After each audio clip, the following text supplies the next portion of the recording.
Welcome to Southern Sense Talk on Rumble.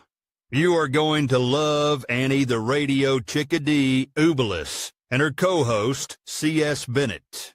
You'll find them live here on Fridays from 2:30 p.m. to 4 p.m. Eastern Date Time. Check out their website at Southern Sense, as in commonsense.net. It's that easy, southernsense.net. So sit back and relax. They're informative, fun, irreverent, and politically incorrect. You never know where they'll go, but you'll love the journey.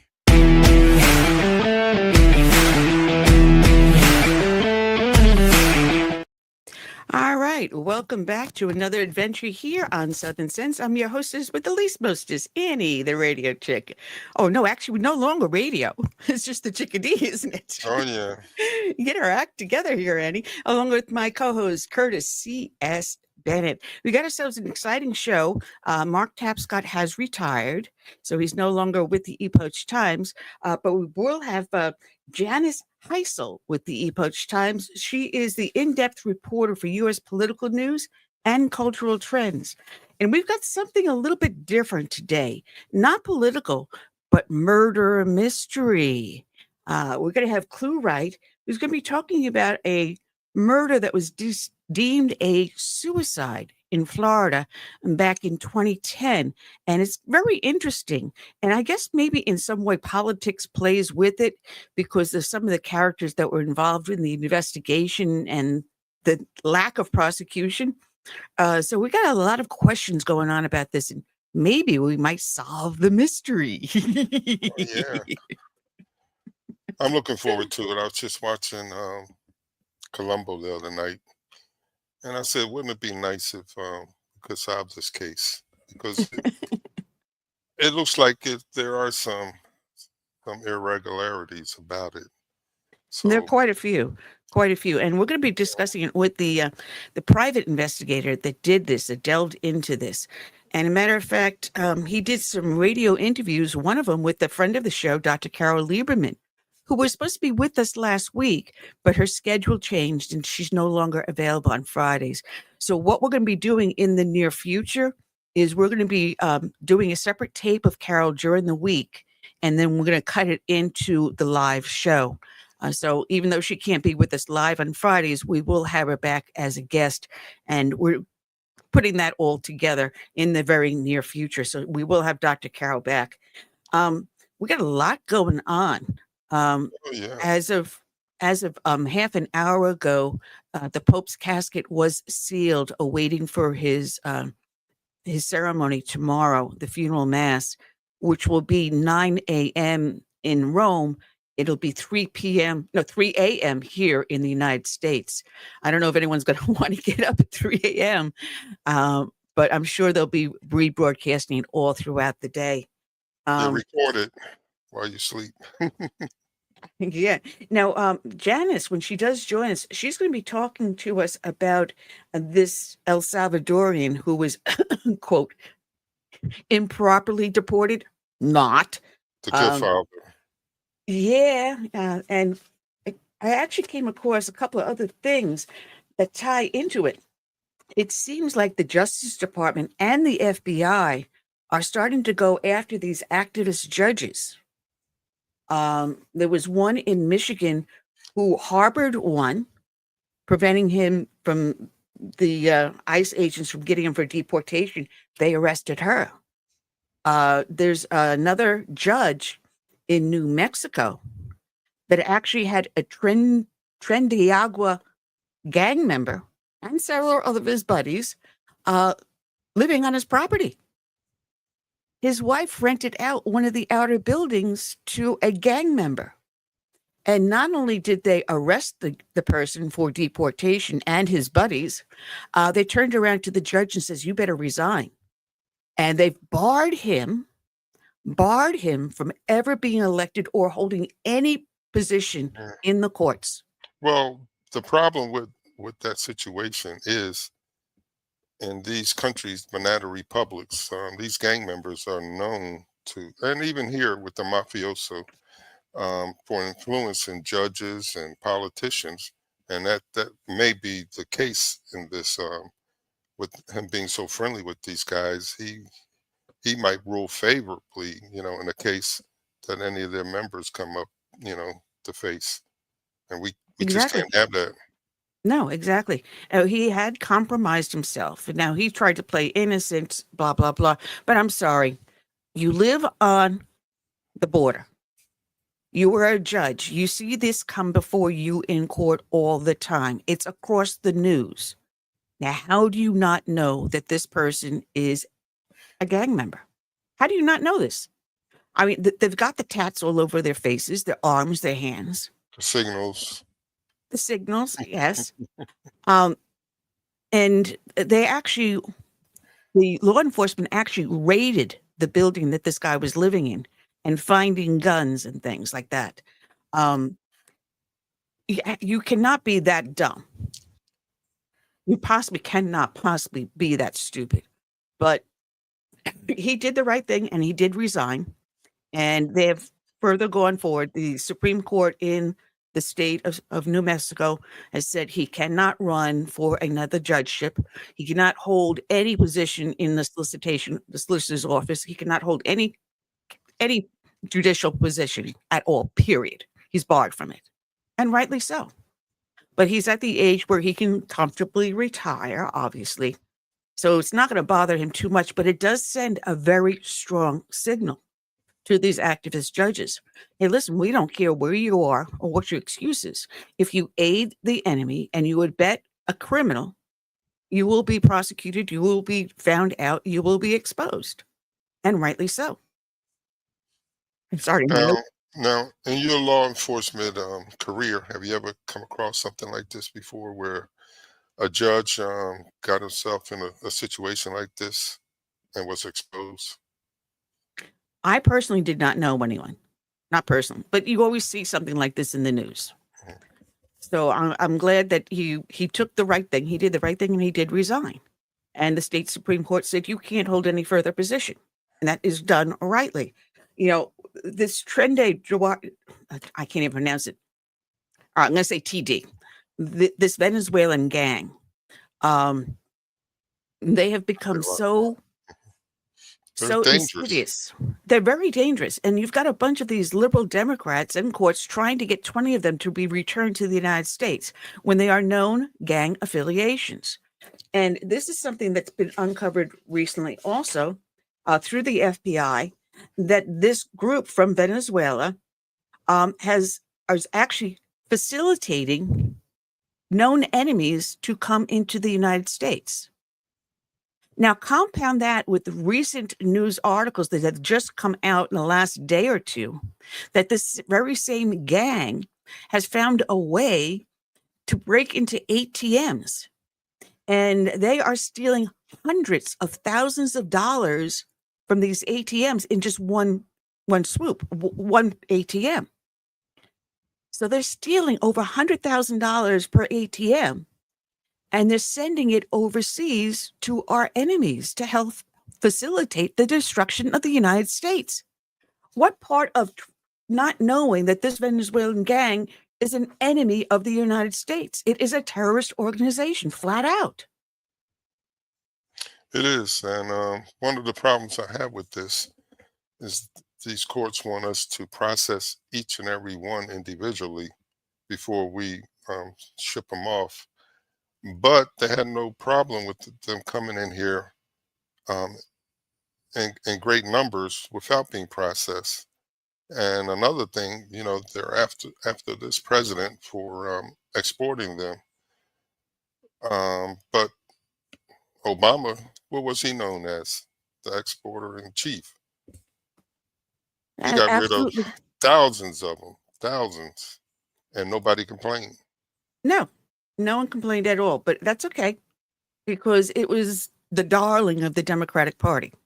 Exporter in chief. In this FBI release, this was in the DC Daily Journal, that the FBI warned that in the next 6 to 18 months, the Venezuelan government officials likely will attempt to leverage the Tren de Aragua members in the United States as proxy actors to threaten, abduct, and kill members of the Venezuelan diaspora in the United States who are vocal critics of President Nicolas Maduro and his regime.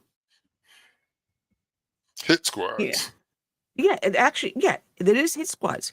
And once they go after the diaspora, what about people like you and I that are sitting here talking about this? Are we next?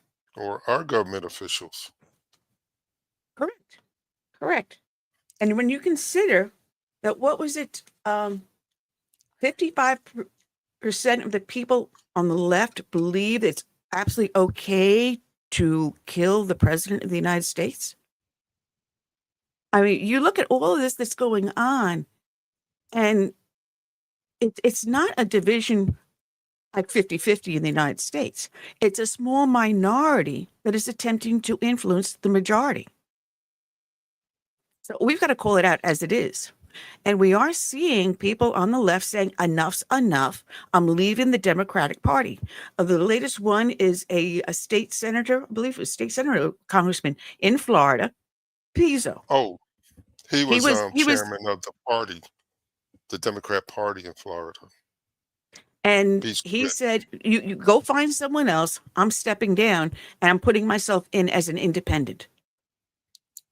He said the Democrat Party is dead in Florida. Good for him. But people are having the courage to say, enough is enough. I'm leaving them. I'm coming around to the side of sanity. All right, fine. You may not want to become a Republican. I respect you for the fact that you had the courage to step forward and say, it's gone too far. Let's find the middle of the road and let's make compromise and let's get this nation forward. And that's what he's done. Now, getting back to these gangs, I think they need to heed Trump's words and what's coming out of this administration about these gangs. He's already labeled them terrorists, meaning that he can send Delta Force or SEAL Team 6 after them. And these guys don't joke around. Nope. Well, let's move a little bit forward here because I'm looking at the clock. We're running out of time here. Holy moly. Those that listen to the show know that we start off each and every show with a dedication to a fallen hero. And today's dedication is going out to Sergeant Elio Diaz of the Charlotte County Sheriff's Office in Florida. His end of watch was Sunday, December 15th of 2024. And let me pull up that dedication here. And I'm Russ McCask. I'm Emma Heaton. It's been one day since Charlotte County Sergeant Elio Diaz was killed in the line of duty. He was shot with a rifle during a traffic stop at the Chevron gas station near the Sunseeker Resort. Deputies quickly found his killer at this Popeyes on Kings Highway. They say he reached for his rifle again, and that's when deputies opened fire, ending his life. Tonight, we have team coverage. The Night Beat's Maddie Herron is digging into what a loss like this does to a department. And Wink News anchor Taylor Wirtz is learning more about the moments surrounding the shooting. We're going to start with Taylor live at the gas station where this tragedy unfolded. And Taylor, you've been speaking with witnesses all day. What new information have you learned? Emma, Russ, I learned that up until the moment the shots were fired, it seemed like a routine traffic stop. But what happened next will haunt them forever.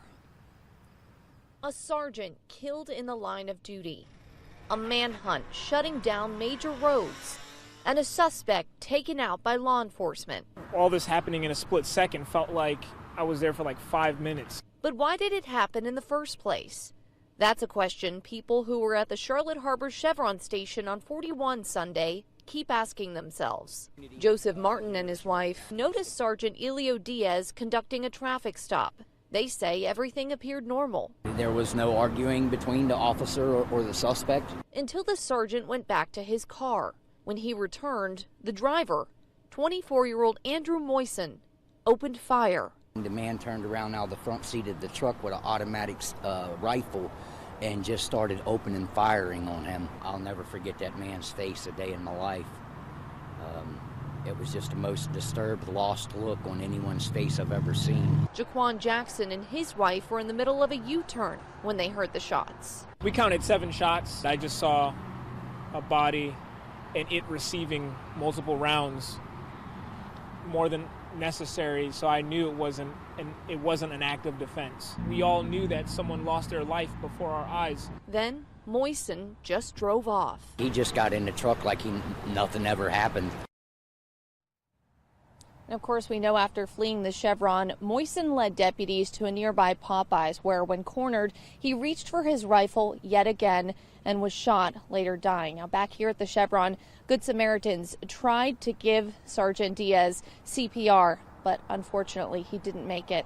And now I want to show you this memorial that community members have set up in his honor, in honor of the father of four, a loving husband, someone that they recognize laid his life on the line for others. You can see poinsettias, American flags, this cross, police badges, stuffed animals, heart balloons. There was one woman here just a few moments ago who I was speaking to. She just sat here with her head in her hands, praying quietly. And so many people here in this community, they're determined that Sergeant Diaz did not die in vain. In Charlotte County, Taylor Wirtz, Wink News. Taylor, thanks. The second deputy the Charlotte County Sheriff's Office has lost over the last 2 years. At just 23 years old, Deputy Christopher Taylor killed by a drunk driver. This happened on the side of I-75 back in 2022. The Night Beat's Maddie Herron joins us live outside the Sheriff's Office. Maddie, how do losses like these impact the department? It's unimaginable. This is a man who dedicated his life to serving others, like so many deputies here at the Charlotte County Sheriff's Office. I spoke to a former police chief who told me that those deputies do know that they take a risk every day that they put that uniform on. But even so, she told me that this killing was just senseless. Shock, pain, and mourning continue to spread across Southwest Florida as many join the Charlotte County Sheriff's Office in grieving one of their own killed on the job. Sergeant Diaz, he gave his life in service to others, but it doesn't make it any easier, this senseless and tragic way that he has left us. A picture only shows a glimpse into the beloved father of four, who had a personality bigger than any situation, according to those that knew him. His final moments were spent outside this Charlotte Harbor gas station. We stopped to get a drink for us and the baby, and we actually seen the officer at the very last gas pump had someone pulled over in a truck, regular traffic stop. Witnesses like Angel Martin saw a seemingly regular traffic stop, but Wink News safety and security expert Kristen Zeman said there is no such thing. Traffic stops are one of the most dangerous duties for officers. They are technically routine in nature, but they can escalate unpredictably in a matter of seconds. As a former police chief, Zeman has lost people in the field before. She tells me one of the toughest missions is pushing forward. These officers have to suit up again right now. Protecting the community doesn't stop when something like this happens. Zeman expects Diaz's fellow deputies to push forward, but never forget the teammate who gave his life to the service of others. If I know what they're thinking, and I think I do, is that what would Officer Diaz want from us? Certainly not to sit back and do nothing, but to suit up in protecting the community. So many deputies that worked with him will be asking themselves that question. Zeman tells me that the next steps could indicate tracing the dots back to just why this shooting happened in the first place, and hopefully learning something from that. On the Night Beat, Maddie Herron, Wink News.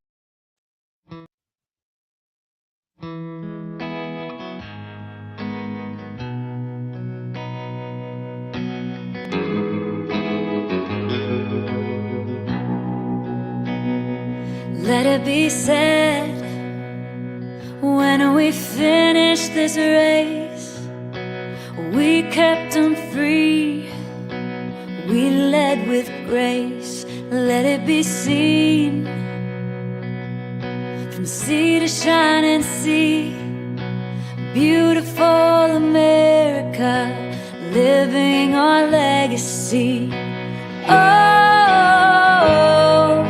Father, Mother, Sister, Brother, oh, we gotta learn to love each other. Oh, for the soul of the nation, for the next generation. Let us be known as people of all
hope. We made them strong. Let it be said, when we finish this race, we kept them free, yeah. We led with grace.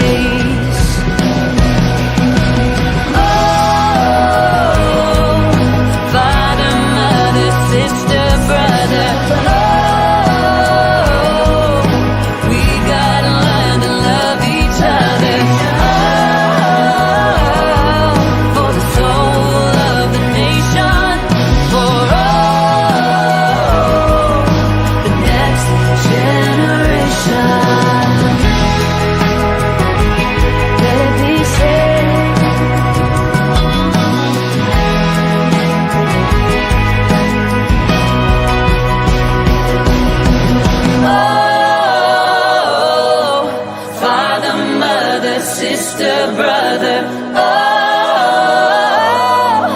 we gotta learn to love each other, oh,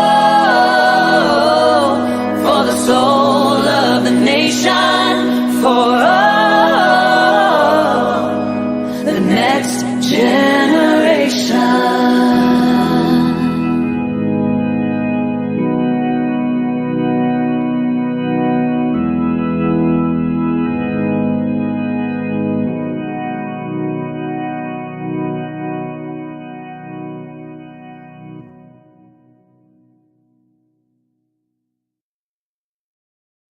All right. And we're back. You're back watching Southern Sense live on Facebook, LinkedIn, YouTube, X, Rumble, Substack, and half a dozen other places, including Buzzsprout that sends it out to iHeart, iTunes, and you name it. We're That many?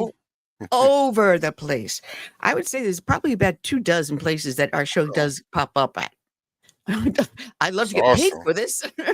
I'd love to get paid for this. Anyone out there wants to be a sponsor? Give me a call.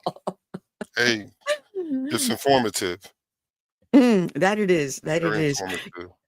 Listen, we recently had Jake Lang on. He was the J6 prisoner that we've had on when he was still in prison.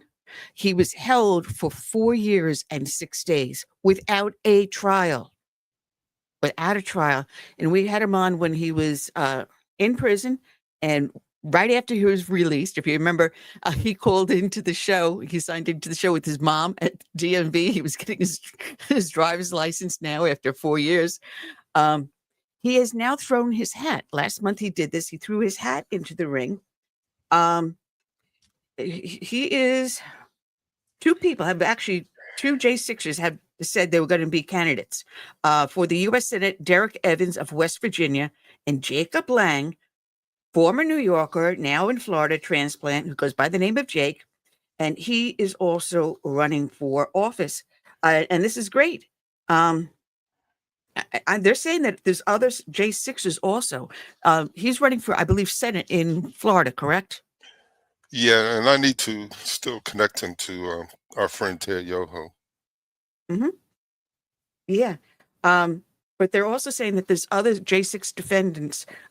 Most of them have quietly gone back to their lives. They don't want to be in the spotlight, which is understandable after all the crap they went through. There are some of them that are being denied employment in certain states. I do know, is it Michigan? I may be incorrect on that one. Don't go by that. But I do know there was one state that stated that a J6er cannot apply for a government job. A government?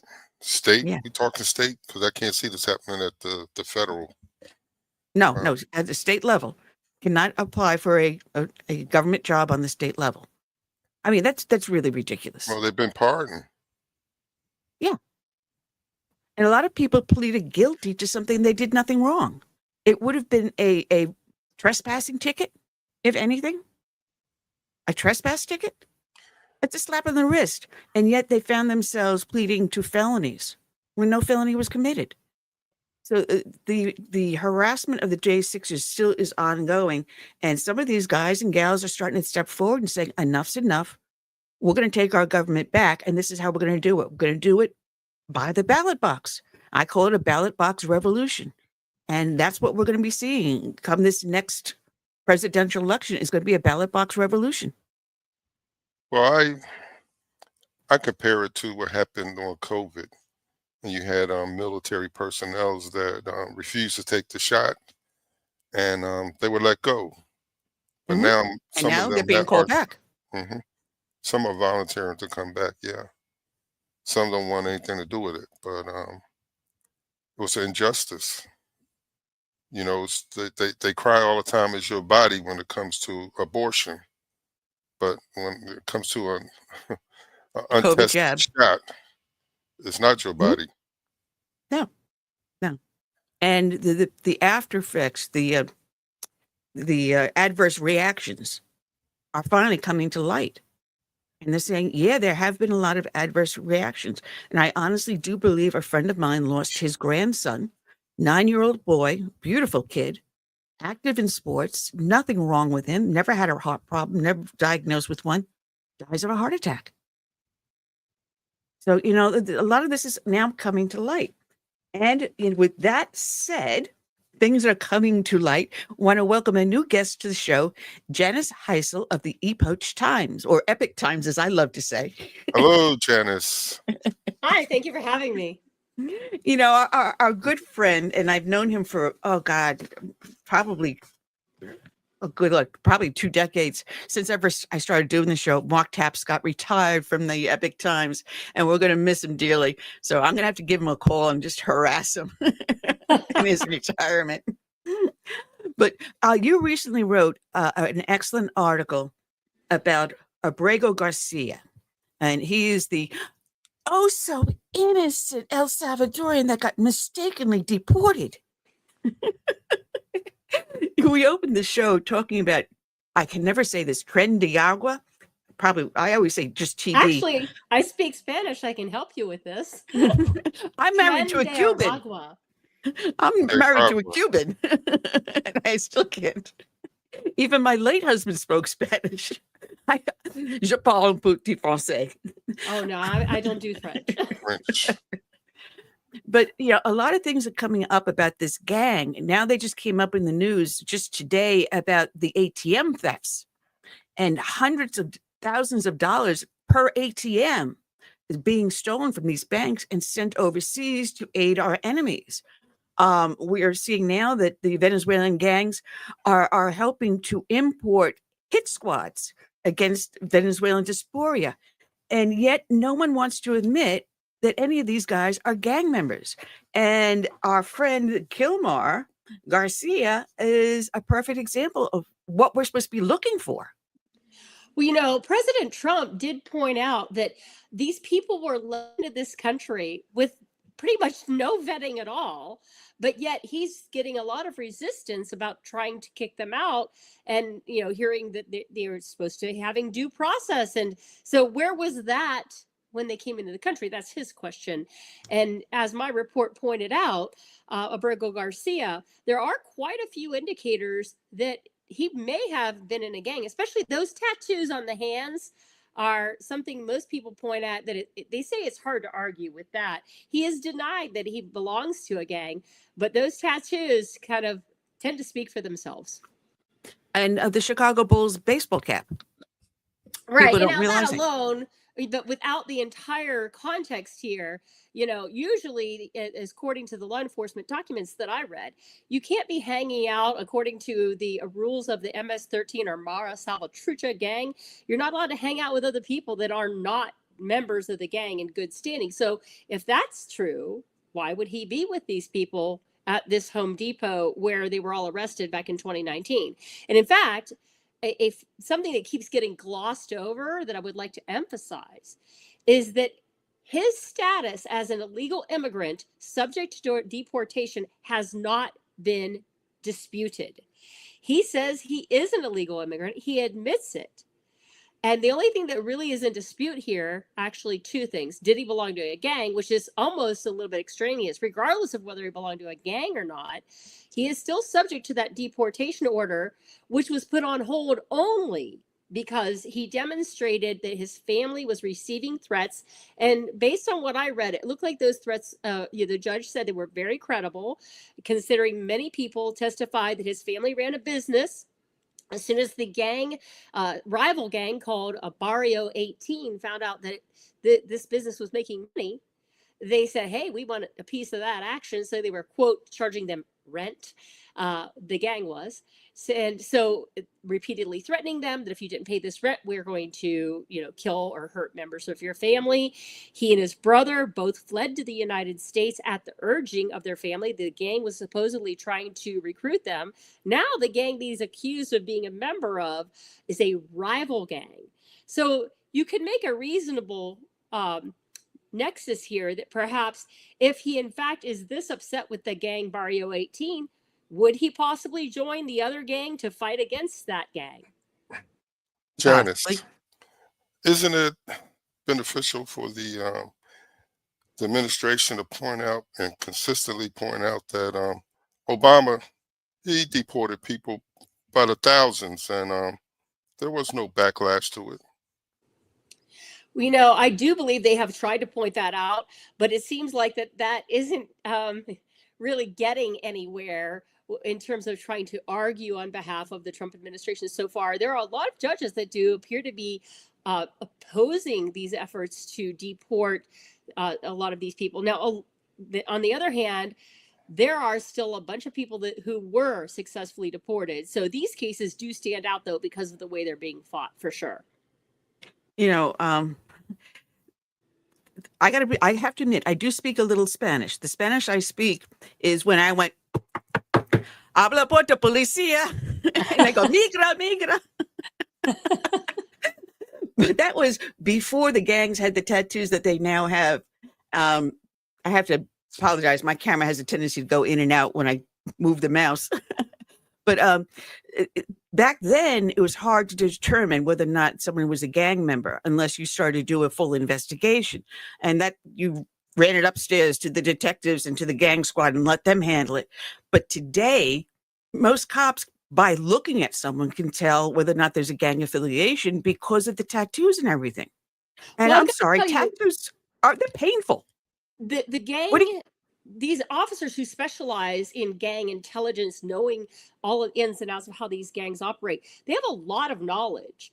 And that was reflected in the reports I reviewed in regard to the Abrego Garcia case. This is not just an ordinary off-the-street cop.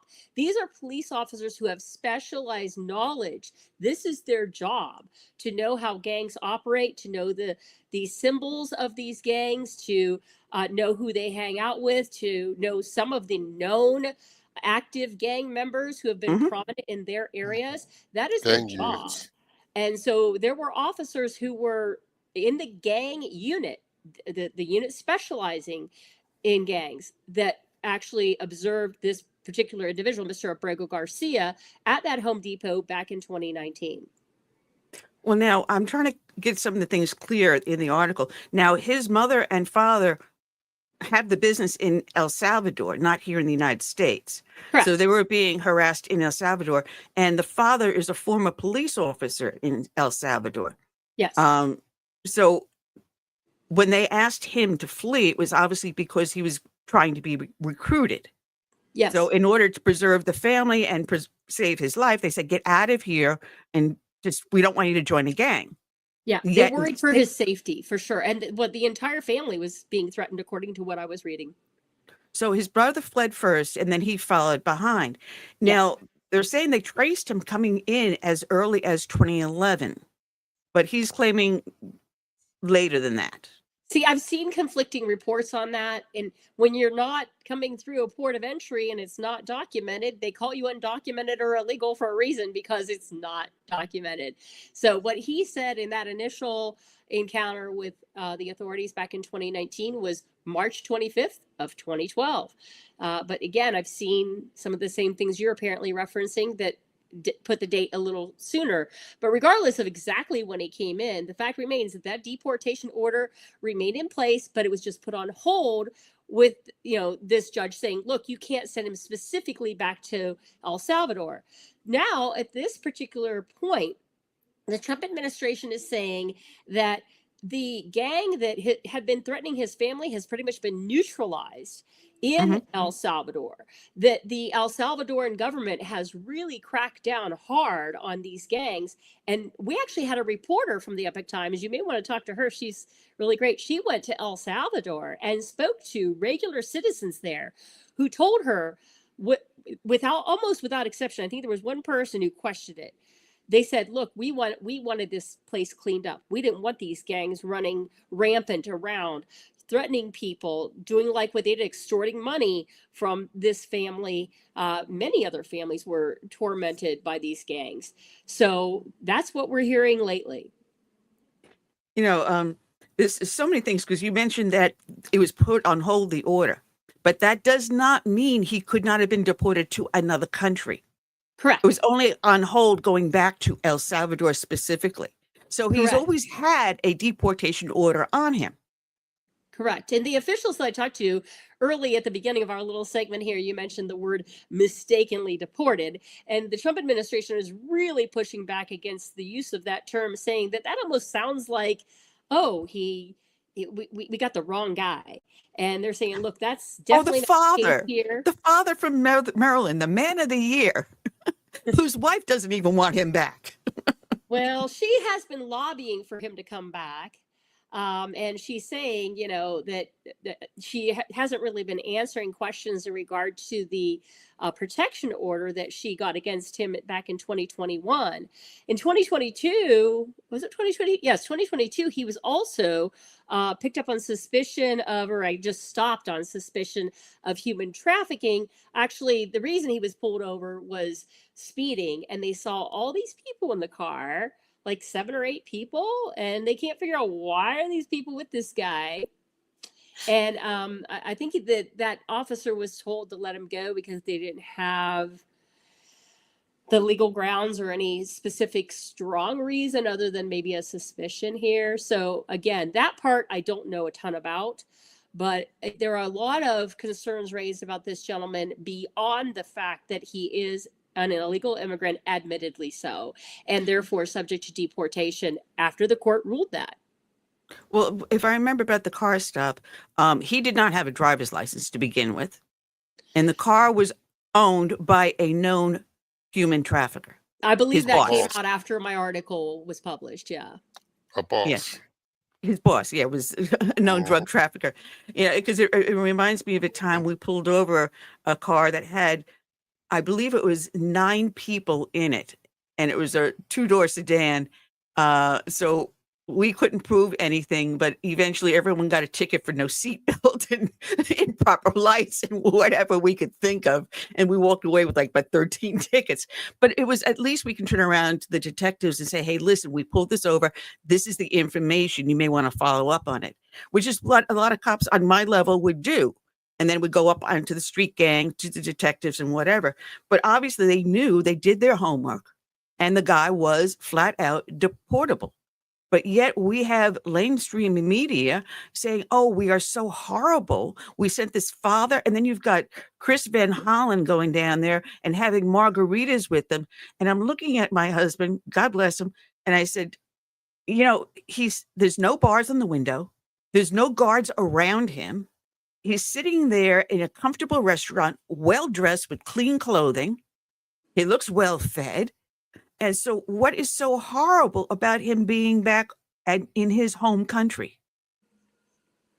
These are all really good questions. And I've got to say, as a journalist who's been in this business for 30 years, I have been continually disappointed and distressed over seeing how so many media organizations literally are taking sides and are refusing to report both sides. I really strive to do that. I know my colleagues at the Epoch Times just, strive very hard to do that. And maybe I fall short sometimes, but I certainly tried as hard as I could to give due consideration to the quote unquote one side of the coin, the Maryland father, as well as the other side, which is the allegations that he's an illegal immigrant. Well, the finding that he's an illegal immigrant, allegations of being a gang member, allegations of the human trafficking suspicion. And so those are the facts that, yes, he is a father of one child in Maryland, but the circumstances make it look like that actually the deportation was not really a mistake in terms of they wanted to deport this man, period. It wasn't, we made a mistake, wrong guy, or we didn't really mean to deport him. It was something else that came up because when I saw the conflicting dates of when he actually came in the country, hello, people, these individuals do cross over the border in both directions rather fluidly. A friend of mine, police officer Bob Machadi, was killed by someone who was deported by ICE 3 times, personally escorted by another friend of mine that worked in ICE, 3 times across the border. He came back a 4th time and then murdered police officer Bob Machadi back in 1989. This has been going on for a long time, but now it's in our face. And this is where we need people like you and like shows like this to expose it.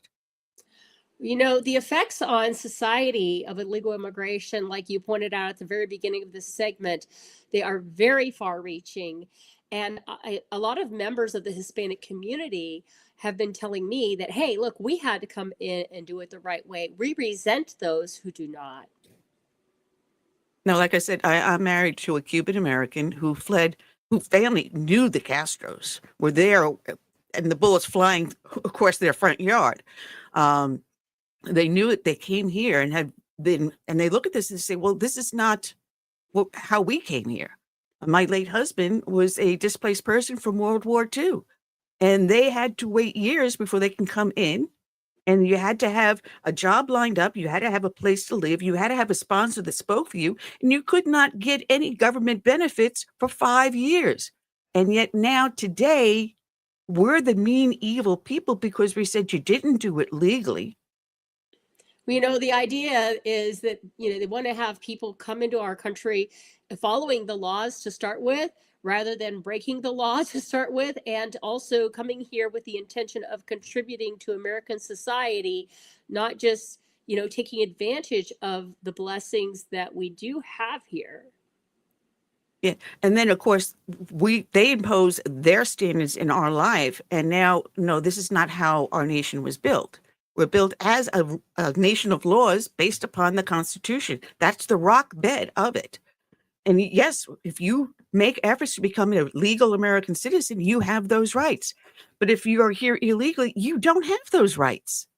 And yet they seem to see, and this is what gets me, these judges say, well, the Supreme Court, believe it or not, says you have to give them a hearing. We're estimating, what do we got now? 20 million illegal aliens here, and we're going to have a hearing for every last one of them? Well, they didn't get the hearing when they came in, as President Trump pointed out. I put the blame at the feet of many politicians and the judges who are siding with them. I mean, it's crazy what's going on. 20 years ago, I wouldn't have believed this. There's so much going on. It's actually really hard to keep up with it at this point. But from what I've seen in the polls, it seems like there's still quite a bit of support for the Trump administration's efforts to deport the illegal immigrants. So we'll see how this shakes out as the legal battles continue, for sure. Well, I will note one thing, though, is that now the Department of Justice, as well as the FBI, are moving in concert against a lot of these activist judges. And I believe it's in Michigan. I could be wrong, where one judge has been arrested for harboring and protecting an illegal alien from being taken in for detention and deportation. You have a judge in New Mexico that the state Supreme Court said you are barred from becoming a judge or any activities as a judge in the state of New Mexico because you harbored an illegal alien by renting out to him. And they raided his outer building and came up with an illegal alien with guns and gang affiliation. You know, so I'm glad to see now that this administration is getting the other outlying areas like the Department of Justice and the FBI to start going after these activists. Well, and a story that is breaking right now that I actually have to go right. We've been reporting about this judge from Wisconsin who was arrested on allegations that she actually set it up so that this particular person could avoid being arrested for being an illegal immigrant. And that story is breaking and developing right now. The latest that I'm hearing is not that the judge actually made it so this person could escape the courthouse and not be arrested. Yeah. I do seem to remember this happening a couple administrations ago, and they were saying they had the judges have them go out the back door so that the ICE agents couldn't arrest them. So they didn't do much about it back then, but I'm glad to see it being done now. Well, Janice, God bless you. Thank you for joining us. We love to have you back. Thank you. I appreciate it. All right, All right, you take care. take care. Janice too. Hisle with the Epoch Times. Check her out and check out the Epoch Times. And I hate this. My camera keeps on going back and forth, back and forth. I just wish it would stay in one place and stop moving around on us.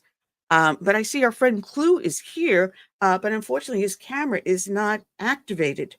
So we need him to activate his computer, his camera. Can you hear us, Clu? Um, Does he have audio? it looks like he's got his microphone up. Camera and audio. Let me see if he texts me. No, I don't see any SOSs. No, I see him there. Let's see if we can just add him to the stage without the camera. Clu, can you hear us? Yes, I can hear you. Yeah, well, your camera's not activated, Clu. Can you hear Yeah, us? some reason it's not working. I don't understand it. So, but yeah, I can't access it, so I don't know the reason why. So, All right. All right. I'm going to lead off with the fact that we're here to discuss a case that happened about 14 years ago, a case deemed suicide. But before we begin, can you at least give our listeners an idea of who the major players are in this, the 3 or 4 major players in this, of course, including the victim and Jeremy? yeah. So let me introduce you myself first and go into the major players. All right. So my name's Clu Wright. I'm a private investigator here in the state of Florida. I looked into a case in St. Augustine, Florida, which of course is the nation's oldest city. It involved Deputy Sheriff with the St. Johns County Sheriff's Office and his girlfriend, Michelle O'Connell. This happened back in 2010. I was asked to look into the case probably back in 2014, and I'm continuing to look into this case and investigate this case with the utmost importance. And her boyfriend at the time was Jeremy Banks, like I said, and her name was Michelle O'Connell. She had a 4-year-old daughter at the time. I believe she is like 18 or 19 now. And so my whole thing is to get justice for Michelle O'Connell and her family, and of course her small daughter. Well, how did you end up getting involved in this? Because as I understood, no one went and hired you, or you just decided to get involved with this? What happened? Yeah. Well, my sister had asked me to look in this case, and I really didn't want to. You know, I was born and raised in St. Augustine. I know a lot of people and stuff, and but once I looked at some TV stuff, and I got kind of interested in it, so I started pulling public records requests, and then a lot of stuff I did get off of public records and stuff, and started going through all the evidence, started going through all the FDLE, the St. Johns County Sheriff's Office reports, crime scene photos, and then just looking at all that, and then eventually I come across some evidence that nobody's never collected, nobody never processed, nobody did anything with. They actually took photographs of it and stuff, and then I think it made the report stand out somewhat as far as that goes. And I did myself hire some expert people. You know, I did get some expert forensic pathologists to do some stuff for free, some odontologists, forensics to do some stuff for free. But yeah, nobody's never paid me a dime in this case. So I try to do everything for free, and everything I try to get somebody to do, I try to get it for free, because I don't want anybody to have an allegiance to anybody, right? To say, well, this person paid me for this and this person paid me for that. So of course they're going to tell you, you know, because I paid them, they're going to, you know, say, hey, I have an allegiance to that. So that's kind of what I'm staying away from. Okay. I'm looking at a bunch of different things. You don't have any law enforcement background, but you do have it in other forms of investigation. And I don't know if Curtis told you that I do have law enforcement background. I was just a street cop, not an investigator or anything. But a lot of things when he sent me all the documents and photos and everything struck me that was so glaring that in the investigation, there was one investigator that looked at it as a homicide and was proceeding with the boyfriend on that level. And yet there were others that were automatically saying, no, this is a suicide, as if they were trying to cover up for the boyfriend. So what were you coming at it as? So I was coming at it just as the person that says, hey, I want to look at it. I want to be honest. I want to be look at nothing but the facts, nothing but the truth, and only the evidence that shows that, and that was my main goal. I don't want to look at anything else. I don't want to look at anything hypothetical or hearsay. The St. Johns County Sheriff's Office, they investigated this case first. I believe in my heart they should have never did that investigation. First, they should have called the Florida Department of Law Enforcement because it did involve a deputy sheriff, his service weapon, and they should have did that a long time ago, but they didn't. So there was a lot of mistakes that they made, and in my reports and during my investigation and findings, you'll see there was some stuff that wasn't collected. There was some stuff that was covered up. There was some stuff that was mishandled and tampered with and stuff. So, and then that's when I started looking at other stuff to hire some expert people to look at this stuff. But the Florida Department of Law Enforcement, when they did their investigation, I think they were looking at it as a homicide, because I think that's where the evidence was taking them to do that. But I think that kind of made the sheriff at that time kind of mad and upset, and and then that started a whole bunch of political savvy in here, and right now nothing's being done. He's still employed with the St. Johns County Sheriff's Office, and you have people that's there's not enough evidence. Well, I beg the difference. There is evidence. They just don't want to do anything.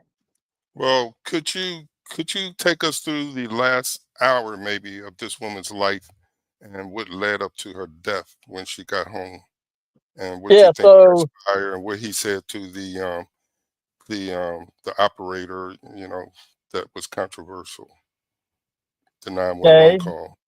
Back in September 2010, she was going to end up breaking up with him that day. She had confided in her sister to do so.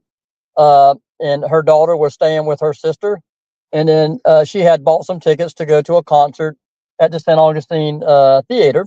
And her sister was kind of like talking her out of it. She goes, no, I want to go. I bought the tickets. I want to go. He can have a good time. I'm going to go and have a good time.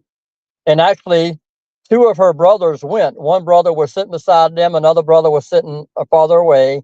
And they also had a couple friends that kind of went to, which was sitting somewhere away from them. And then during the concert, there was some photographs and taken. She looks kind of happy. He looks like really sad, like he doesn't want to be there now. And after the concert, they met back up where they parked at. They kind of talked and stuff a little bit. It took them maybe 15, 20 minutes to get home. And of course, the conversation we have is only from him, right? So, he was, told investigators that they talked about breaking up, and he was in the back seat of the car. And when they got home, she went straight into the house. The other friends came over because they go ahead. Two of them showed up right after that, and then another couple. So two of the friends. It was a male and female, and they normally park their motorcycle in the garage. And for some reason, Jeremy said, "Hey, hang out in case something happens," And then they were sitting out there talking for a little while. Michelle actually came out and wanted to know where her makeup bag was, and it was in the car, so she got it. Well, Jeremy ended up telling them everything's fine, y'all can leave. And they left at probably about 11 o'clock. And some of their statements are kind of confusing a little bit from what they gave the sheriff's office and FDLE. It was a little bit later. It was a little bit sooner. But I think the roundabout time they left was probably like about 11 o'clock. Jeremy says he's going in there and talking to her, as far as who gets the dog. And he wanted one last kiss. And, and then they were talking in the kitchen and stuff. He says he goes back and sits on his motorcycle. And then as soon as he sits on his motorcycle, he hears a pop. And he knew what that sound was. He runs in there to the door. The door was locked to the bedroom. And then he hears another pop. Then he runs into the living room, grabs the phone, kicks the door open, And then, of course, he says, he found her laying on the floor. But during this time, he never mentions any time because he told the investigator everything was fine. There was nothing going on. There was no argument or anything.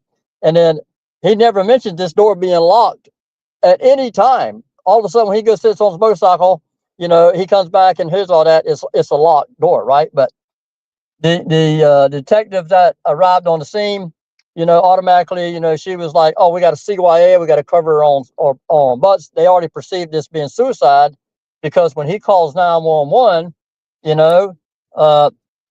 he's telling her, "I think my girlfriend shot herself. I think she shot herself," and one of the dispatchers actually calls him ma'am. And then he goes, "Hold on, let me tell you the truth." He goes, "It's sir, I work with y'all. I'm a St. Johns County deputy sheriff." So, from my thing is not once did he perform CPR, not once did he ask for a rescue. He said, "Just get somebody here now. Get somebody here now." So, and he had training. yeah, he had training in CPR. There's no doubt about that, and and he then, didn't do it. no, he didn't do any life-saving measures. And then when the deputies got there about 5 minutes later, and then, apparently he was sitting there holding Michelle's hand. And then when the other deputies started getting there and the sergeant gets there, he tells one deputy, "I want you to take photographs of the scene," then get Deputy Banks out of there. They did check a pulse. She had a pulse, but it's what we call, in the field, pulseless electrical activity, which she was unconscious. She was unresponsive. She was already passed away because it did sever her spine as far as that goes. And then, then of course they started investigating the scene. Now, let me ask you this. Later on, it came out that if this was really a suicide, why would he tell her, "Don't do anything stupid, leave a gun in there with her and leave her"? So when I was doing my research and doing all this, I was wondering, how come nobody has ever asked the question to him, "Why did you make that statement?" And the last interview that he gave was to, I think it was Brad Johnson, the state attorney over in St. Johns County, and to the FDLE agent, asked him, why did you tell her that? He goes, "Well, I didn't want her to harm or do anything. I didn't want her to do anything out of the ordinary. I didn't want her to harm herself or whatever."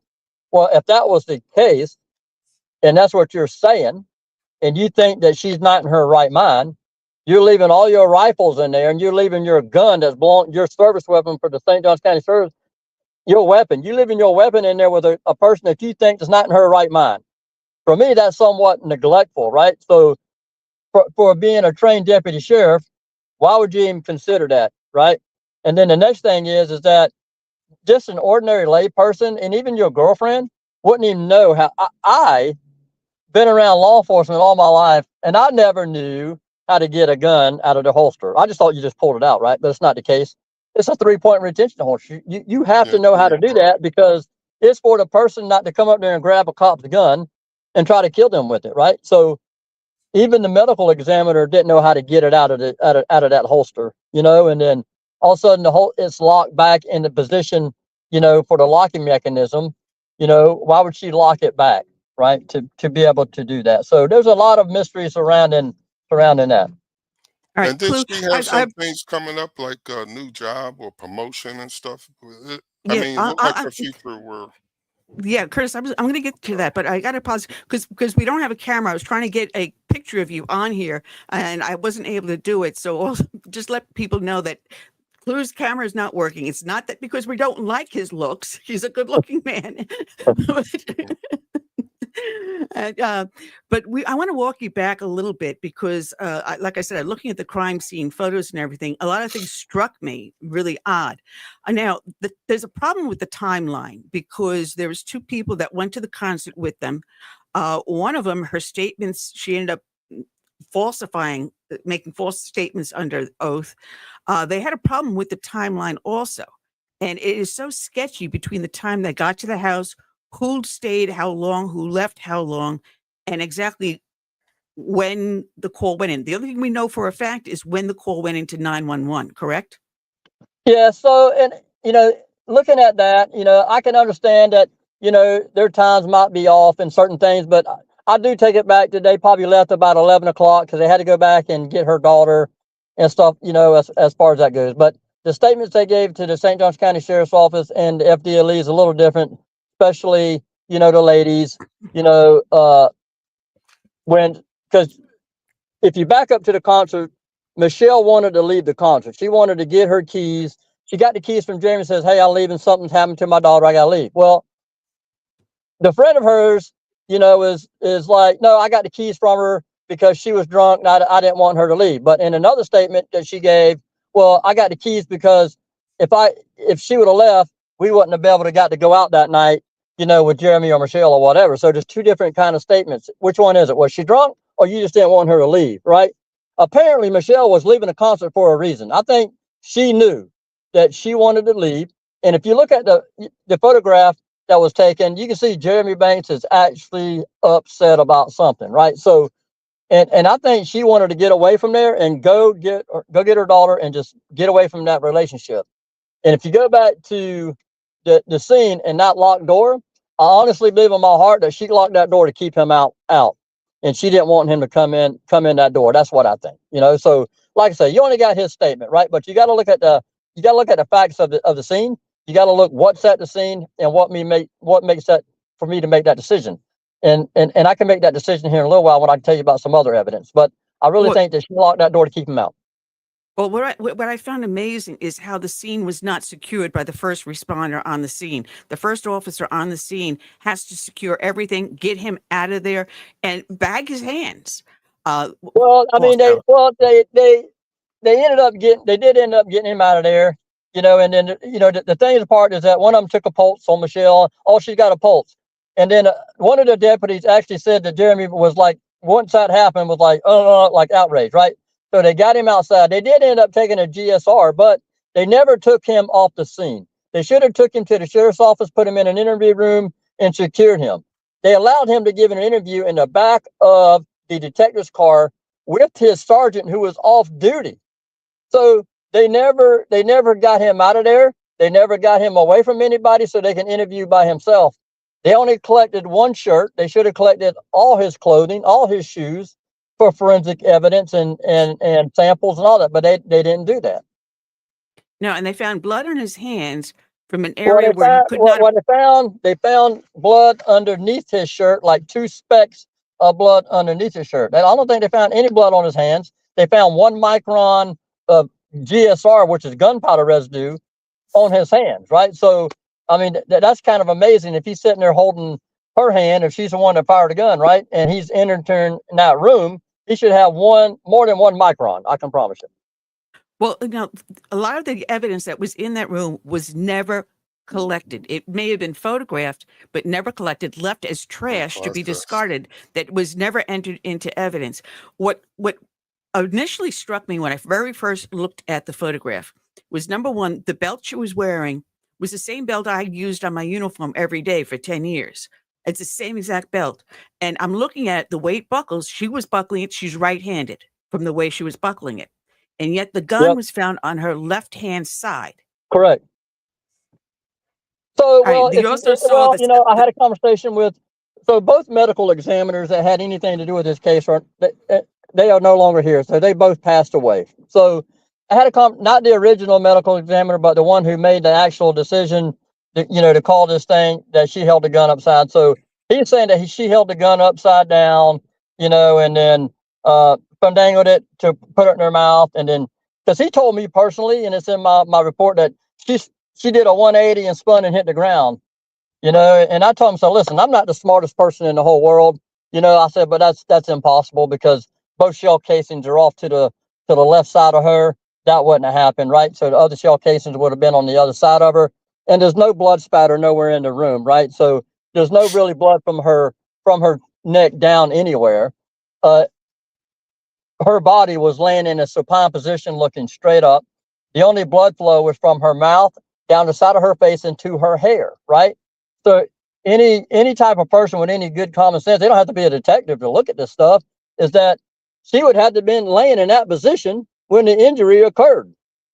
Because there is no blood anywhere else. There would have been blood spatter everywhere if she would have spun around and standing up and doing that, and all over the place, especially a shot in her mouth like that. Well, anyone that has any medical knowledge is if you have a head injury, that is the worst bleed you can ever get. And I was amazed that there was not even more blood there. But you also mentioned a T-shirt that was on the couch that had blood on it, as well as gun residue. So And yeah, a so bullet hole in it, and that during my was never investigation, collected. so one thing I think I'm pretty good at, right? And so being a fire investigator for years and years and years, it allows me to take a room, right, and then put that room back together because it's burnt out of ashes, right? So it allows me to take things out, put them back together. So I kind of look at things a little different than other people, right? I'm meticulous when I look at a crime scene, and then especially I'm looking at evidence. So I'm looking at stuff that maybe the other people doesn't really want to pay attention to, right? And so I see this object laying on the bed, which is right above her head. And when you look at that object, right, it's definitely has what appears to be a bullet hole, has blood and an outline of a gun on it. And if you zoom in that a little bit, that's almost exactly what it is. Photographs don't lie. So the good thing about this is that there was 8 photographs that were taken by the deputies prior to anything in that room being touched, moved, or whatever, and everybody can agree to that. So I had to go back to these first 8 photographs and look and see if that one piece of clothing was there at the time when they came in. And sure enough, it was there. So what does that tell you? The only person that could have put that piece of clothing on that bed is Deputy Jeremy Banks himself. Michelle could have not done it because she's dead. She's passed away, right? So how did this shirt get up there? That's the main question. And what's on the shirt? Well, I took that shirt to an expert, a forensics guy for digital photography and all that, and I wanted him to analyze the photographs. And these photographs come from the St. Johns County Sheriff's Office crime scene technician. They didn't come from me, right? I want them to analyze some of the first photos, 8 photos, and then the crime scene photos to see if the shirt has a hole, if it's possibly a bullet hole, and that red matches the red on the floor. Well, the guy that I got to do it, I didn't know him from Adam, and he has worked with different agencies before, and lo and behold, he comes back and says, in his professional opinion, that is a bullet hole. That blood matches the blood on the shirt, and it's the outline of a gun, and she had to have been shot by somebody else, and somebody else put that shirt there. So nobody to this day will answer for that shirt that's on the bed. They won't interview nobody. They won't talk about it. They won't do anything. Photographs do not lie. They're admissible in court of law, right? So somebody has to get that shirt and answer for it. And then, I mean, you even had like a blood spatter expert talk about this and say the same thing about the shirt come in contact with with Michelle O'Connell. And then, it had the same meaning, and then it was pulled from her mouth. So I honestly think that shirt was put over her face, and that gun was put in that shirt, and she was shot through that shirt. That's why you don't have the blood spatter and everything that you do, and everything's contained within that shirt. And a lot of people doesn't know she was shot through the tip of the tongue, all the way through her tongue, out the back of her tongue, and it lodged in back of her skin, and it severed her C2 and C3 spinal column vertebrae. And so instantly paralyzed her, and it killed her, as far as that goes. Well, here, because when I saw the C3 that it hit normally when you turn around and you're going to shoot yourself, first off, vast majority of women that commit suicide do not use a firearm. It'll either be by pills or slitting their wrists. They will not, normally, it is absolutely abnormal for a woman to do this with a firearm. And then if you were to do it, most of them would be pointing it in their mouth backwards, upwards, not straight back. So right. If it was she was shot through the tip of the tongue, so that means she had to stick her tongue in the barrel. So I think, when that shirt was put over her mouth and she was trying to get it out, and the only way she could try to get it was through the tip of her tongue, and she was shot through there. Yeah. And so that gun was pointed straight at her, not upwards. So, right. I have had my spine fused at the C4, 5, and 6. So as I'm going, I'm feeling my neck going C3. That's towards the top of the back of the skull, where the skull and the spine join. So the gun has to be pointed straight at her, not upward like they're claiming that she was doing. Right. Well, So, if you take that and- gun, that gun's an H&K 45, right? Pretty powerful gun, right? So if she would have been standing up, I think it would have went all the way through. It would have been an exit wound. But for me, I think she was laying on the floor. She was laying on that carpet and the concrete underneath it. The bullet didn't go all the way through. It just split the skin. And if you do the research on any of this stuff, when you have the tongue involved, and then when you have a splitting of the skin, like the stellar thing like that, 99% of the time they'll tell you that that person's laying against a hard surface. That's why the bullet didn't come out. Exactly. Otherwise, it would have taken off the back part of her skull, the top back part of her skull. The bullet would have taken it. There would have been an exit wound. What also was the GSR on her hands? It was on the palm. Yes. Which means that her hands, she was probably trying to wrestle with the gun get it away from him. Well, a lot of people don't know too. There was 2 gunshots in there. There was one gunshot, that was in the floor, and then there was another gunshot. So if nobody's never fired a 45 caliber, it's got a lot of recoil to it, right? So especially a big gun like that, and she's really a petite girl, to do that. They didn't even look for the bullet that was into the floor. They just left it. They didn't even search for it. And then a couple months later, he ended up finding this bullet, and he gives it to his sergeant. Instead of turning it into the crime scene technicians to verify her story, he just gave it to his sergeant. For me, that's tampering with the scene, because that could have been vindicated you, and somehow if you're telling the truth, right, to be able to turn that over, let them come back and look at the scene a little better. Well, Clu, he was interviewed by a Florida Department of Law Enforcement agent named Rogers. What was the significance of this agent asking for him to show his ID to verify who he was? Was that normal procedure? I don't know. I mean, when I was listening to the other ones, I never heard him say that. Maybe that's a requirement for, interviewing another deputy sheriff or another law enforcement agency to do that. Just I want you to identify yourself, and I really didn't understand that, because he didn't ask that of anybody else that I know of. I'm sorry. I'm just responding to some of the people that are up in the chat rooms over on Facebook, LinkedIn, YouTube, X, Rumble, Substack. So I'm getting people texting in, asking us stuff. But the fact that a lot of the evidence was there, was not bagged and tagged, was not entered into evidence.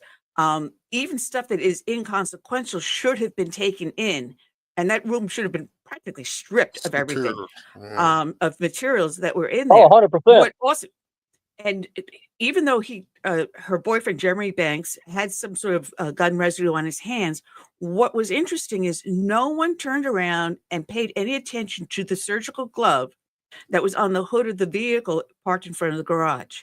The very same type of gloves that he used on patrol. And no one that responded to the scene used that same glove. It was a black glove.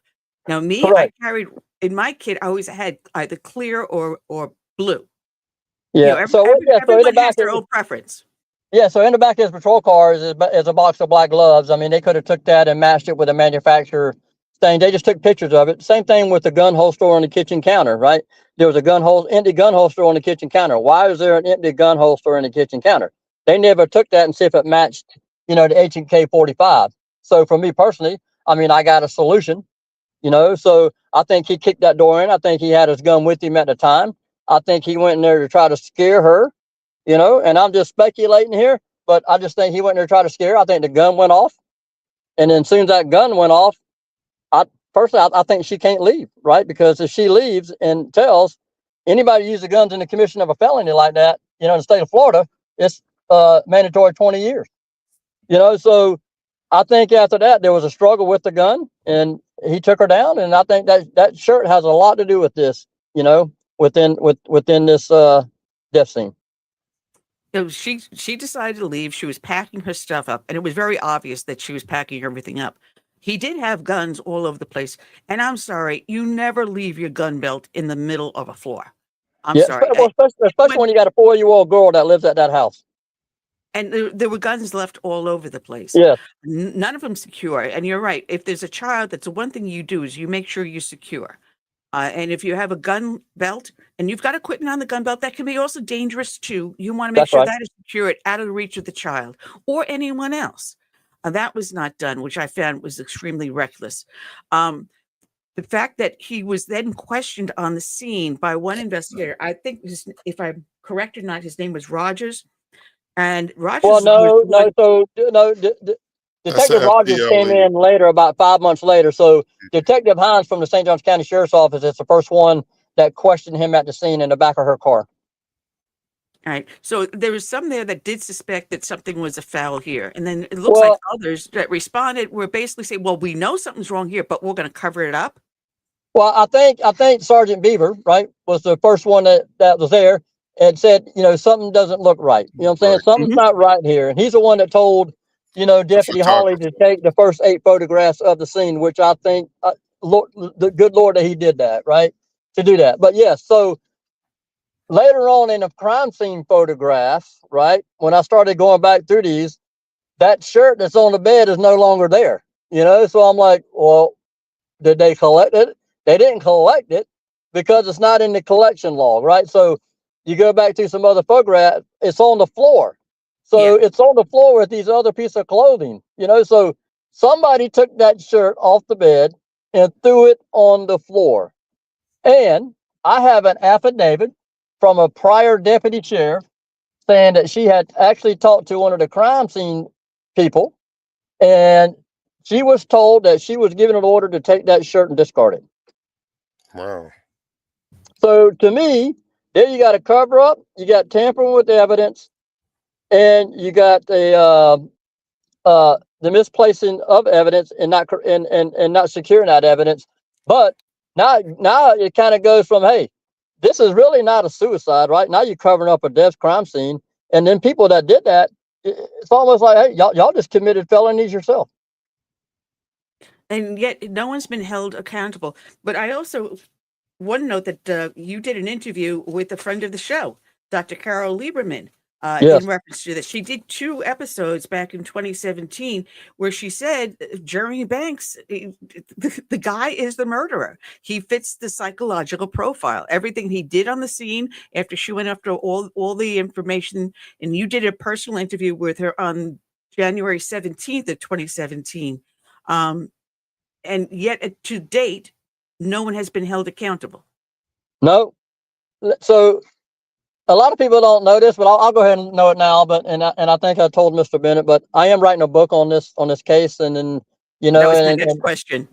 So, but I am writing a book on this case. It's going to have a lot of details come out, and then I want people to know about this case. I want people to know the truth, the facts, and everything that happened to this case. But the name of the book is, unless I change it in the time being, will be Judicial Corruption.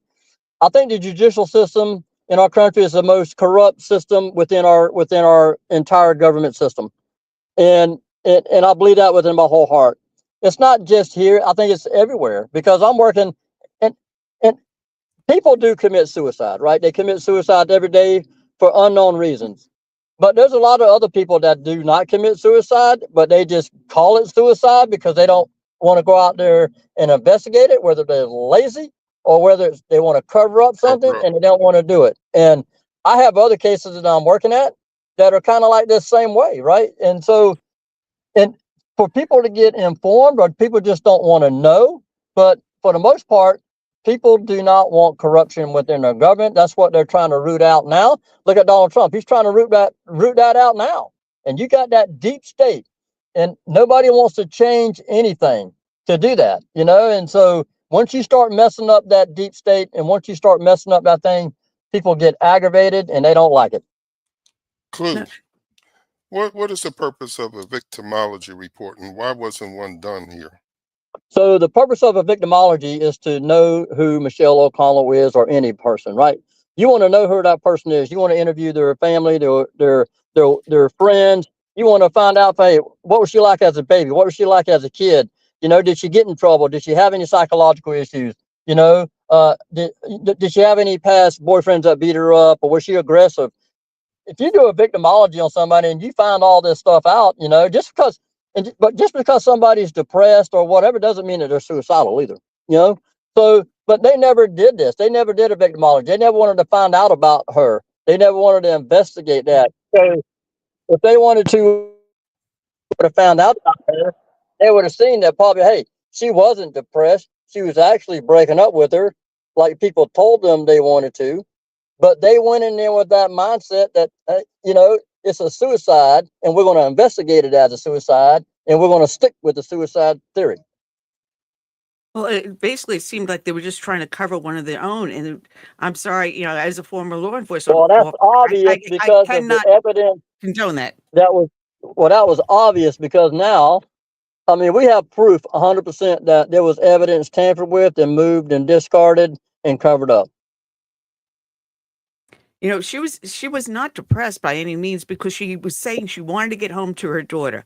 At one point, she said that her daughter hit her head and she had to get home.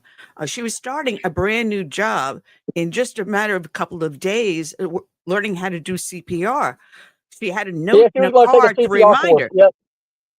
Yep. She was. Yeah. So there was a note inside of her card that they had pictured that they took in, and it said, a CPR class on June the 4th.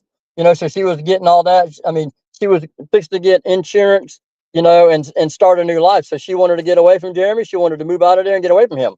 So, even people testified, even other deputy sheriffs said when he drinks, he gets crazy. He gets out of control, and stuff. So, but I just think that, the sheriff's office is, trying to cover it up. I think they gave the sheriff at that time that bad evidence. I think they told him, hey, it's a suicide. And maybe he went with that. But later, when he found out that other stuff could have happened, he should have looked into it, right? But he didn't. And now everybody doesn't want to look into it. They just want to keep ignoring it. And the bad thing about it, he's still a St. Johns County Sheriff's deputy.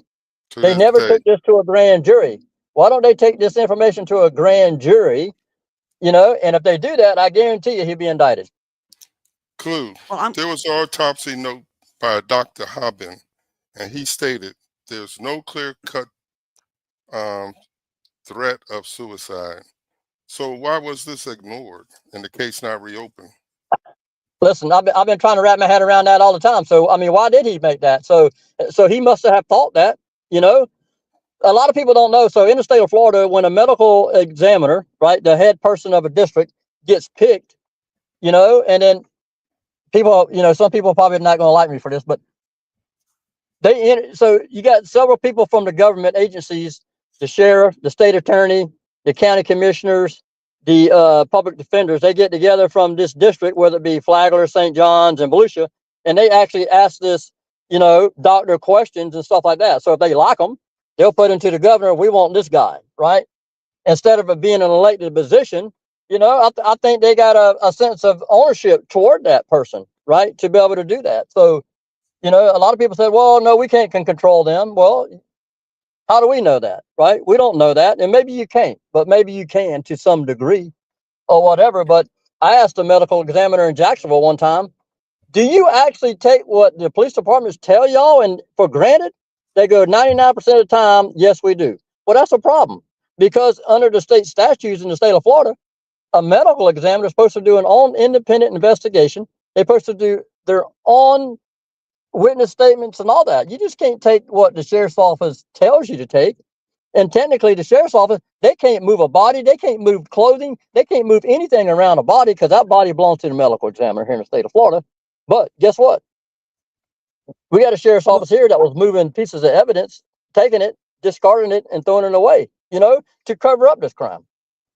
Well, listen, we only got a few minutes left. I can't believe the time has flown so fast. Definitely have to have you come back on, especially now that you're writing the book. And we definitely will review the book and get you on here to help you hawk it. But I'm going to throw a name at you that you may or may not have heard of. I'm sure you have. Eli Washtuck. Yes.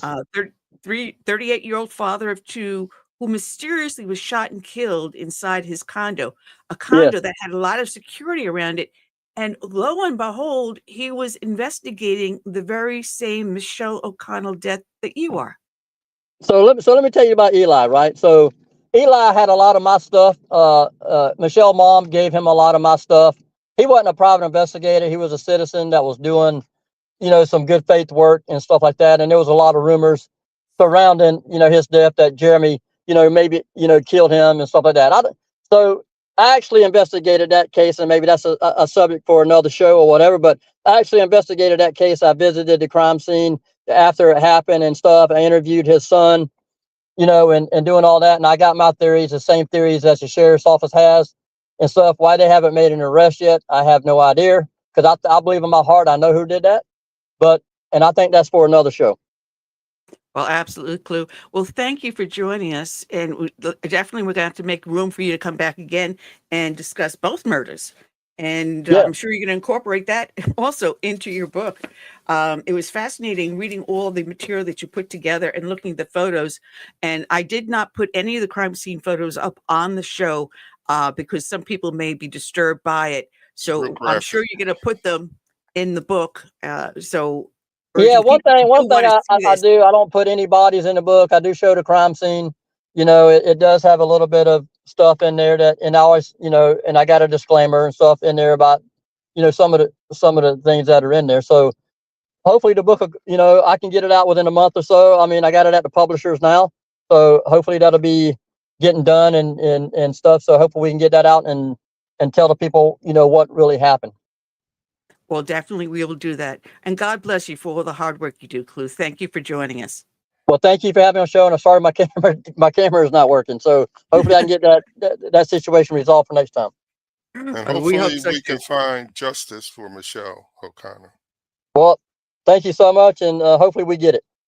All right. Thank you very much. Clu Wright, check it out. He will be back with us in an upcoming episode, but we're down to less than 2 minutes left, Curtis. Wow. So for that, I just want to say thank you, everyone, for joining us. And until then, we'll be back next week. I say good night and God.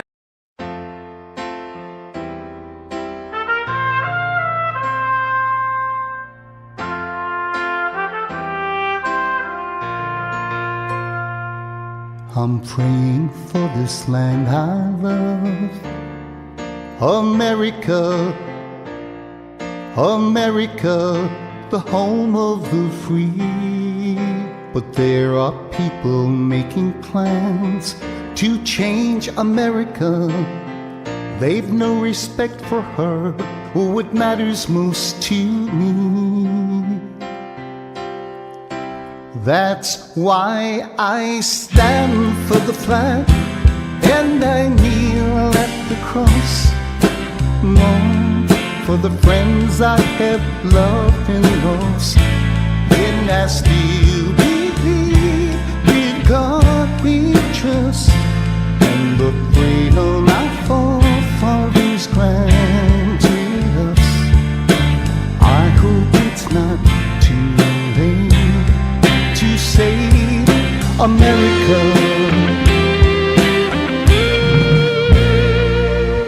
Do you hear our battle cry across America? We've got to rescue her. You know it's up to me and you to see the truth behind their eyes. Don't change America. God bless America and the red, white, and blue. That's why I stand for the flag and I kneel at the cross. Long for the friends I have loved and lost. And I still believe in God we trust, and the freedom our forefathers granted us. I hope it's not too late to save America.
together we can save America.